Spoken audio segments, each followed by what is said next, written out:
എല്ലാവർക്കും ടോപ്പ് 20 PSCയുടെ ഒരു പുതിയ ക്ലാസ്സിലേക്ക് സ്വാഗതം. ഇന്ന് ഈ ക്ലാസ്സിൽ ചർച്ച ചെയ്യുന്നത് കേരള PSC ഇന്ന് വരെ ആവർത്തിച്ച് ചോദിച്ച വളരെ പ്രധാനപ്പെട്ട ആവർത്തന ചോദ്യങ്ങൾ.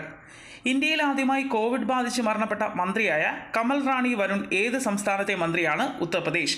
ഇന്ത്യയുടെ ഏകദേശം മധ്യഭാഗത്തു കൂടി കടന്നു പോകുന്ന രേഖാംശ രേഖ ഏതാണ്? 82 ഡിഗ്രി 30 മിനിറ്റ് പൂർവ്വ രേഖാംശം. ഇന്ത്യൻ മാനക സമയം ഗ്രീനിച്ച് സമയത്തേക്കാൾ എത്ര മണിക്കൂർ മുൻപിലാണ്? 5 മണിക്കൂർ 30 മിനിറ്റ്. ഇന്ത്യൻ മാനക സമയം ഗ്രീനിച്ച് സമയത്തിനേക്കാൾ എത്ര മണിക്കൂർ മുന്നിലാണ്? 5 മണിക്കൂർ 30 മിനിറ്റ്. കമൽ റാണി വരുൺ ഏത് സംസ്ഥാനത്തെ മന്ത്രിയായിരുന്നു? ഉത്തർപ്രദേശ്. 2019 ഡിസംബറിൽ ദക്ഷിണേന്ത്യയിലെ ഏറ്റവും പഴക്കം ചെന്ന സംസ്കൃത ശിലാലിഖിതം കണ്ടെത്തിയ സംസ്ഥാനമാണ് ആന്ധ്രാപ്രദേശ്. ബ്രിട്ടനിൽ ധനമന്ത്രിയായി നിയമിതനായ ഇന്ത്യൻ വംശജനാണ് ഋഷി സുനാക്. ഏതിൻ്റെ ലഭ്യതയാണ് മൗലികാവകാശങ്ങളുടെ ഗണത്തിൽപ്പെടുമെന്ന് 2020 ജനുവരിയിൽ സുപ്രീം കോടതി നിരീക്ഷിച്ചത്? ഇന്റർനെറ്റ് ലഭ്യതയാണ് 2020 ജനുവരിയിൽ മൗലികാവകാശങ്ങളുടെ ഗണത്തിൽപ്പെടുമെന്ന് സുപ്രീം കോടതി നിരീക്ഷിച്ചത്. ബ്രിട്ടനിൽ ധനമന്ത്രിയായി നിയമിതനായ ഇന്ത്യൻ വംശജനാണ് ഋഷി സുനാക്. 2019 കേന്ദ്ര സാഹിത്യ അക്കാദമി അവാർഡ് നേടിയ മലയാളി സാഹിത്യകാരൻ വി മധുസൂദനൻ നായർ. മലയാളത്തിലെ മികച്ച കൃതിക്കുള്ള 2019 കേന്ദ്ര സാഹിത്യ അക്കാദമി അവാർഡിന് അർഹമായ കൃതിയാണ് അച്ഛൻ പിറന്ന വീട്. ഷാങ്ഹായ് കോർപ്പറേഷൻ ഓർഗനൈസേഷനിലെ 8 അത്ഭുതങ്ങളിൽ ഉൾപ്പെടുത്തിയ ഇന്ത്യയിലെ നിർമ്മിതി ഏത്? Statue of unity. Shanghai corporation ഓർഗനൈസേഷനിലെ 8 അത്ഭുതങ്ങളിൽ ഉൾപ്പെടുത്തിയ ഇന്ത്യയിലെ നിർമ്മിതി ഏത്? Statue of unity. മലയാളത്തിലെ മികച്ച കൃതിക്കുള്ള 2019 കേന്ദ്ര സാഹിത്യ അക്കാദമി അവാർഡിന് അർഹമായ കൃതിയാണ് അച്ഛൻ പിറന്ന വീട്. 44ാം വയലാർ അവാർഡ് നേടിയത് ഏടാച്ചേരി രാമചന്ദ്രൻ. നിരൂപണ രംഗത്തെ സമഗ്ര സംഭാവനയ്ക്ക് നൽകുന്ന 2020 ONV പുരസ്കാരം ലഭിച്ചത് ഡോക്ടർ M ലീലാവതി. തിളച്ച മണ്ണിൽ കാൽനടയായി അടുത്തിടെ അന്തരിച്ച ഏത് എഴുത്തുകാരൻ്റെ ആത്മകഥയാണ് പുതുശ്ശേരി രാമചന്ദ്രൻ? തിളച്ച മണ്ണിൽ കാൽനടയായി അടുത്തിടെ അന്തരിച്ച ഏത് എഴുത്തുകാരൻ്റെ ആത്മകഥയാണ് പുതുശ്ശേരി രാമചന്ദ്രൻ? 44ാം വയലാർ അവാർഡ് നേടിയത് ഏടാച്ചേരി രാമചന്ദ്രൻ. 16ാമത്തെ ഗ്രൂപ്പിൽ ഏറ്റവും ക്രിയാശീലത കൂടിയ മൂലകമാണ് ഓക്സിജൻ. ദ്രവ്യവും ഊർജവും ഒരേ അസ്തിത്വത്തിൻ്റെ 2 ഭിന്ന രൂപങ്ങൾ മാത്രമാണെന്ന് സമർത്ഥിച്ച ശാസ്ത്രജ്ഞനാണ് ഐൻസ്റ്റീൻ. ഒരു വാച്ചിലെ സെക്കൻഡ് സൂചിയുടെ ചലനമാണ്. ഉത്തരവില്ല. ന്യൂട്ടൺ എന്നത് എന്തളക്കാനുള്ള ഏകകമാണ്? ബലം. ന്യൂട്ടൺ എന്നത് എന്തളക്കാനുള്ള ഏകകമാണ്? ബലം. 16ാമത്തെ ഗ്രൂപ്പിൽ ഏറ്റവും ക്രിയാശീലത കൂടിയ മൂലകമാണ് ഓക്സിജൻ. ന്യൂക്ലിയസിനെ ചുറ്റിക്കറങ്ങുന്ന കണികയാണ് ഇലക്ട്രോൺ.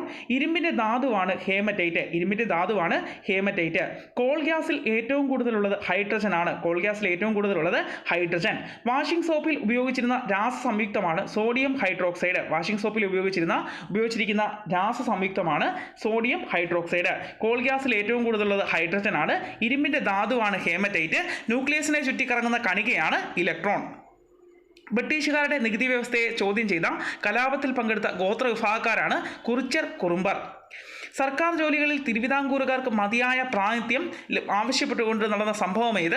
മലയാളി മെമ്മോറിയൽ. മനുഷ്യരുടെ വായിലെ ഉളിപ്പല്ലുകളുടെ എണ്ണം 8. എത്ര? സർക്കാർ ജോലികളിൽ തിരുവിതാംകൂറുകാർക്ക് മതിയായ പ്രാതിനിധ്യം ആവശ്യപ്പെട്ടുകൊണ്ട് നടന്ന സംഭവമാണ് മലയാളി മെമ്മോറിയൽ. ബ്രിട്ടീഷുകാരുടെ നികുതി വ്യവസ്ഥയെ ചോദ്യം ചെയ്ത് കലാപത്തിൽ പങ്കെടുത്ത ഗോത്രവിഭാഗക്കാരാണ് കുറിച്യർ കുറുമ്പർ. മനുഷ്യരുടെ വായിലെ ഉളിപ്പല്ലുകളുടെ എണ്ണം 8. സർക്കാർ ജോലികളിൽ തിരുവിതാംകൂറുകാർക്ക് മതിയായ പ്രാതിനിധ്യം ആവശ്യപ്പെട്ടുകൊണ്ട് നടന്ന സംഭവം ഏത്? മലയാളി മെമ്മോറിയൽ. ബ്രിട്ടീഷുകാരുടെ നികുതി വ്യവസ്ഥയെ ചോദ്യം ചെയ്ത കലാപത്തിൽ പങ്കെടുത്തവരാണ് കുറിച്യർ കുറുമ്പർ. തൂവയൽ പന്തികൾ എന്നറിയപ്പെട്ട കൂട്ടായ്മ സ്ഥാപിച്ചതാര്? വൈകുണ്ഠസ്വാമി.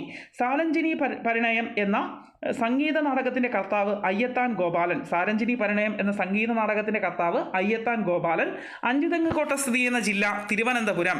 പഴശ്ശി കലാപം പ്രമേയമാക്കിയ കേരളവർമ്മ പഴശ്ശിരാജ എന്ന ചിത്രത്തിന്റെ തിരക്കഥ തയ്യാറാക്കിയത് MT വാസുദേവൻ നായർ. അഞ്ചുതെങ്ങ് കോട്ട സ്ഥിതി ചെയ്യുന്ന ജില്ലയാണ് തിരുവനന്തപുരം. തൂവയൽ പന്തികൾ എന്നറിയപ്പെടുന്ന കൂട്ടായ്മ സ്ഥാപിച്ചത് വൈകുണ്ഠസ്വാമികളാണ്. സാരഞ്ജിനി പരിണയം എന്ന സംഗീത നാടകത്തിന്റെ കർത്താവ് അയ്യത്താൻ ഗോപാലൻ. സാമൂഹിക സാമ്പത്തിക കാരണങ്ങൾ ഉന്നയിച്ചുകൊണ്ട് കേരളത്തിലെ ആദ്യത്തെ കർഷക സമരം സംഘടിപ്പിക്കുന്നതിന് നേതൃത്വം നൽകിയത് അയ്യങ്കാളി. ദേശസേവികാ സംഘം സ്ഥാപിച്ചതാര്? അക്കമ്മ ചെറിയാൻ. അമൃതവാണി, പ്രബുദ്ധ കേരളം എന്നീ മാസികകൾ ആരംഭിച്ചത് ആരുടെ നേതൃത്വത്തിലാണ്? ആഗമാനന്ദ സ്വാമി. അമൃതവാണി, പ്രബുദ്ധ കേരളം എന്നീ മാസികകൾ ആരംഭിച്ചത് ആരുടെ നേതൃത്വത്തിലാണ്? ആഗമാനന്ദ സ്വാമി. ദേശസേവികാ സംഘം സ്ഥാപിച്ചതാര്? അക്കമ്മ ചെറിയാനാണ് ദേശസേവികാ സംഘം സ്ഥാപിച്ചത്. ജനപങ്കാളിത്തത്തോടെ നിർമ്മിച്ച ആദ്യ മിനി ജലവൈദ്യുത പദ്ധതിയായ മീൻവല്ലം ഏത് പുഴയിലാണ്? തൂതപ്പുഴ. മണിയാർ സ്ഥിതി ചെയ്യുന്ന ജില്ലയാണ് പത്തനംതിട്ട. മണിയാർ സ്ഥിതി ചെയ്യുന്ന ജില്ല പത്തനംതിട്ട. കേരളത്തിലൂടെ കടന്നുപോകുന്ന ദേശീയപാത 966 ബന്ധിപ്പിക്കുന്ന സ്ഥലങ്ങളാണ് ഫറോക്ക്, പാലക്കാട്. കേരളത്തിലൂടെ കടന്നുപോകുന്ന ദേശീയപാത 966 ബന്ധിപ്പിക്കുന്ന സ്ഥലങ്ങളാണ് ഫറോക്ക്, പാലക്കാട്. ഇന്ത്യൻ കോഫി ഹൗസിന്റെ സ്ഥാപകനാണ് AK ഗോപാലൻ. ജനപങ്കാളിത്തത്തോടെ നിർമ്മിച്ച ആദ്യ മിനി ജലവൈദ്യുത പദ്ധതിയായ മീൻവല്ലം ഏത് പുഴയിലാണ്? തൂതപ്പുഴ. മണിയാർ സ്ഥിതി ചെയ്യുന്ന ജില്ല പത്തനംതിട്ട. കേരളത്തിലെ ചിറാപ്പുഞ്ചി എന്നറിയപ്പെടുന്ന സ്ഥലമാണ് ലക്കിടി, വയനാട്. കേരളത്തിലെ നെൽകൃഷിക്ക് ഏറ്റവും യോജിച്ച മണ്ണാണ് എക്കൽ മണ്ണ്. നെയ്യാർ വന്യജീവി സങ്കേതം ഏത് ജില്ലയിലാണ് സ്ഥിതി ചെയ്യുന്നത്? തിരുവനന്തപുരം. കേരളത്തിലെ ഏറ്റവും വലിയ പരമ്പരാഗത വ്യവസായമാണ് കയർ. കേന്ദ്ര മറൈൻ ഫിഷറീസ് റിസർച്ച് ഇൻസ്റ്റിറ്റ്യൂട്ട് എവിടെ സ്ഥിതി ചെയ്യുന്നു? കൊച്ചി. കേരളത്തിലെ ചിറാപ്പുഞ്ചി എന്നറിയപ്പെടുന്ന സ്ഥലമാണ് ലക്കിടി, വയനാട്. കേരളത്തിലെ നെൽകൃഷിക്ക് ഏറ്റവും യോജിച്ച മണ്ണാണ് എക്കൽ മണ്ണ്. നെയ്യാർ വന്യജീവി സങ്കേതം ഏത് ജില്ലയിലാണ് സ്ഥിതി ചെയ്യുന്നത്? തിരുവനന്തപുരം. കേരളത്തിലെ ഏറ്റവും വലിയ പരമ്പരാഗത വ്യവസായമാണ് കയർ. ദേശീയ മനുഷ്യാവകാശ കമ്മീഷൻ വാർഷിക റിപ്പോർട്ടുകൾ സമർപ്പിക്കുന്നത് കേന്ദ്ര സർക്കാരിനാണ്. സർദാർ പട്ടേൽ ഭവൻ ഏത് സ്ഥാപനത്തിന്റെ ആസ്ഥാനമായിരുന്നു? ദേശീയ മനുഷ്യാവകാശ കമ്മീഷൻ. കേരളത്തിന്റെ തെക്ക് വടക്ക് നീളമാണ് 560 കിലോമീറ്റർ. കേരളത്തിലെ ഏറ്റവും വലിയ താലൂക്കാണ് ഏറനാട്. ദേശീയ മനുഷ്യാവകാശ കമ്മീഷൻ വാർഷിക റിപ്പോർട്ടുകൾ സമർപ്പിക്കുന്നത് കേന്ദ്ര സർക്കാരിനാണ്. സർദാർ പട്ടേൽ ഭവൻ ഏത് സ്ഥാപനത്തിന്റെ ആസ്ഥാനമായിരുന്നു? ദേശീയ മനുഷ്യാവകാശ കമ്മീഷൻ. ദേശീയ മനുഷ്യാവകാശ കമ്മീഷണറെയും മെമ്പർമാരെയും ശുപാർശ ചെയ്യുന്ന കമ്മിറ്റിയുടെ ചെയർമാനാണ് പ്രധാനമന്ത്രി.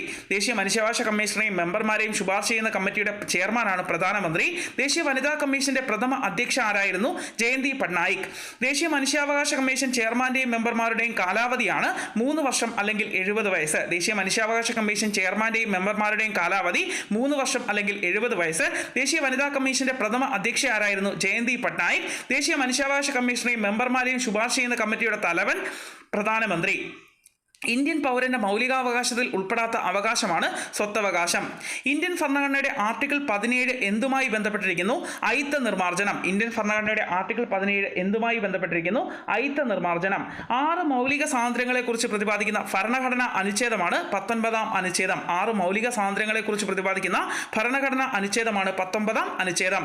ആർട്ടിക്കിൾ 14 പ്രകാരമുള്ള നിയമത്തിന്റെ മുന്നിൽ തുല്യത എന്ന ഭരണഘടനാ തത്വത്തിൽ ഇളവ് ലഭിക്കുന്ന പദവിയാണ് രാഷ്ട്രപതി. ആർട്ടിക്കിൾ 14 പ്രകാരമുള്ള നിയമത്തിന് മുന്നിൽ തുല്യത എന്ന ഭരണഘടന ആർട്ടിക്കിളിന് ഇളവ് ലഭിക്കുന്നത് രാഷ്ട്രപതി പദവിക്കാണ്.